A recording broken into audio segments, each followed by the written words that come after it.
আসসালামু আলাইকুম। আজকে আমরা নিয়ে আসছি আরও নতুন আরেকটি ভিডিও নিয়ে গাড়ির সম্পর্কে। তো আজকে কথা বললাম আমরা গাড়ির রেডিওটার সম্পর্কে।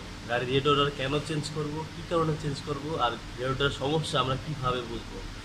তো আমাদের একটা গাড়ির রেডিওটা দেখাচ্ছি। এটা হচ্ছে আমাদের গাড়ির রেডিওটার, যেটা নিয়ে কথা বলতে চাচ্ছি। এই ব্যাক সাইড, ফ্রন্ট সাইড। তো আমাদের গাড়ি রেডিওটারটা সমস্যা হয় বুঝবো কী করে আমরা। আমাদের গাড়িটা মানে হিট হয়, গাড়ির ইঞ্জিন হিট হয়, আমরা চেক করি, দেখা যায় যে না সবই ঠিক আছে, পাইপ ঠিক আছে, কোনো পানি পড়ে না, তারপর দেখা যায় হিট হয়ে যাচ্ছে। মোটামুটি দুপুরবেলা অনেক গরমে চালাইলে তখন ইঞ্জিন হিট হয়ে যায়। তো এরপরে আমরা রেডিওটারটা খুলে চেক করি যে আমাদের এই গাড়ির রেডিওটারের যে নেটগুলো আছে নেটগুলো অনেক চ্যাপ। আমরা গাড়ি যখন চালাই, দেখেন, আমরা যখন গাড়ি চালাই কখনো আমরা চেক করার চেষ্টাও করি না। আমরা যারা মালিকেরা বা নতুন গাড়ি কিনি কখনো রেডিওটার চেক করি না যে কী অবস্থা। আপনার একটা রেডিওটার কম করে হলো 1-1.5 বছর পর পরে রেডিওটার সার্ভিসিং করা উচিত। একটা রেডিওটার সার্ভিসিং করলে রেডিওটারের ভিতরে অনেক ময়লা জমে, কার্বন জমে, সেটা পরিষ্কার থাকে। পরিষ্কার থাকলে আর কোনো সমস্যা হয় না। আর যদি আমরা সার্ভিসিং না করি, সেই ক্ষেত্রে আস্তে আস্তে ভিতরে রেডিওটারের ভিতরে মরিচা ধরে যায়। মরিচা ধরে জায়গায় জায়গায় জ্যাম হয়ে যায়। জ্যাম হওয়ার কারণে আপনার এই ইঞ্জিনে হিটের সমস্যাগুলো হয়। পরে দেখা যায় আপনি তারপরে যদি ওই হিট মোটামুটি হচ্ছে, তখন আপনি চেঞ্জ করতেছেন, কাজ করাইতেছেন না, সার্ভিসিং করাইতেছেন না, দেন আস্তে আস্তে একটা সময় দেখা যায় আপনার হয় পাইপ ফেটে যায়, কিংবা আপনার টাঙ্কি ফেটে যায়, অন্যান্য আরও সমস্যা। তো এই কারণে আমরা আজকে এই রেডিওটারটা খুলে দেখি যে আমাদের না নেটটা জ্যাম মনে হচ্ছে, জায়গায় জায়গায় ভেঙে গেছে, প্লাস ভিতরেও সমস্যা আছে। আমাদের এই রেডিওটারটা প্রায় গত 1.5-2 বছর ধরে খোলাই হয় না। তো এই কারণে আমরা খুলে চেক করলাম, চেক করে দেখি যে সমস্যা। তো গাড়ির ইঞ্জিন হিট হয় আর কি কি সমস্যা, কীভাবে বুঝবো সেটা বলছি আমি। তো গাড়ির যে আপনার পাইপগুলো আছে, ওয়াটার জ্যাক আছে, এগুলো চেক করবো যে কোথাও লিক করে কি না। এই হচ্ছে ওয়াটার জ্যাকের পাইপ।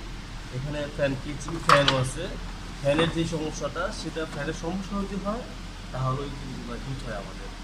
তো এটা আপনারা যারা সার্ভিসিং করতে পারেন না, তো তারা আপনারা দেখা যায় সকালবেলা যে গাড়ি ধুইলে যে আপনার গাড়ির যে সামনের সাইডটা আছে, এখানে যে কর্নেসার ভিতরে থাকে, এই রেডিওটার ভিতরে থাকে, তখন ওই যে ভালো মতো পানি মারলে মোটামুটি নেটটা পরিষ্কার হয়ে যায়। নেট পরিষ্কার থাকলে আপনার ইঞ্জিন হিটটা একটু কম হয়। তো এইটা চেষ্টা করবেন। আর রেডিওটারের দামের বিষয়ে কথা বলবো, আর রেডিওটার রিপেয়ারিং করলে কী কী রিপেয়ারিং করা যায় সেই বিষয়ে বলতেছি আমি। তো আমাদের রেডিওটার যে আমাদের গাড়িটা হচ্ছে ক্রোজ গাড়ি, এই রেডিওটার কিনতে গেলে মোটামুটি আপনার খরচ হয় আপনার 3800 থেকে 4000 টাকার মতো। আর আদার্স আরও যেসব গাড়ি আছে, মনে করেন এলিয়ন, প্রিমিও, এক্সকরলা, জিকরলা, এগুলোর দামও প্রায় 5-6 হাজারের ভিতরেই মোটামুটি। আর যদি আপনার দেখা যাচ্ছে যে টাঙ্কি ফেটে যায়, গাড়িতে দুই পাশে দুটো টাঙ্কি থাকে, টাঙ্কিগুলোর দামও প্রায় আপনার 1400-1500 টাকা করে হবে। আর এটা যদি সার্ভিসিং করলে 3 থেকে 400 টাকার মতো লাগে। আর মেকানিক বিল আপনারা যেরকম দিয়ে পারেন ওরকমই দেবেন। মেকানিক বিল হয়তো 500 টাকার মতো আসবে। এই হচ্ছে আর হচ্ছে আপনার এই রেডিওটারটা হচ্ছে গাড়ির হিটের অন্যতম একটা ইস্যু। হ্যাঁ, আপনারা যখন গাড়ি চালাবেন রেগুলার চেষ্টা করবেন যে সকালবেলা যে পানিটা ঠিক আছে কিনা। আপনি যখন সারাদিন গাড়িটা চালান তখন কিন্তু আপনার নজর রাখেন না। তো তারপর সকালবেলা এটা অবশ্যই চেক করবেন যে এটা কালকে সারাদিন চালালাম, কোথাও থেকে কোনো লিক হয়ে গেল কি না, বা কোথাও তো কোনো ফেটে গেল কিনা কিছু। পরের দিন সকালে চেক করবেন পানি ঠিক আছে কি না। আর গাড়ি যখন ধুইবেন, গাড়ি ওয়াশ করবেন, সার্ভিসিং করবেন, তখন আপনারা চেষ্টা করবেন যেন কন্ডেন্সারে খুব ভালো মতো পানি মেরে পরিষ্কার করার জন্য।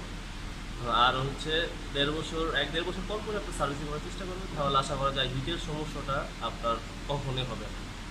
আর গাড়ির মোটামুটি যদি বয়স হয়ে যায় আস্তে আস্তে অনেক মধ্যে সমস্যাই হয়। হিট হবে না এমন না, বয়স হয়ে গেলে হিট হয়। এগুলো আপনারা যদি ঠিক মতো করে রাখেন তাহলে খুব কমই ডিস্টার্ব দিবে আপনাদের গাড়িটা। আর হচ্ছে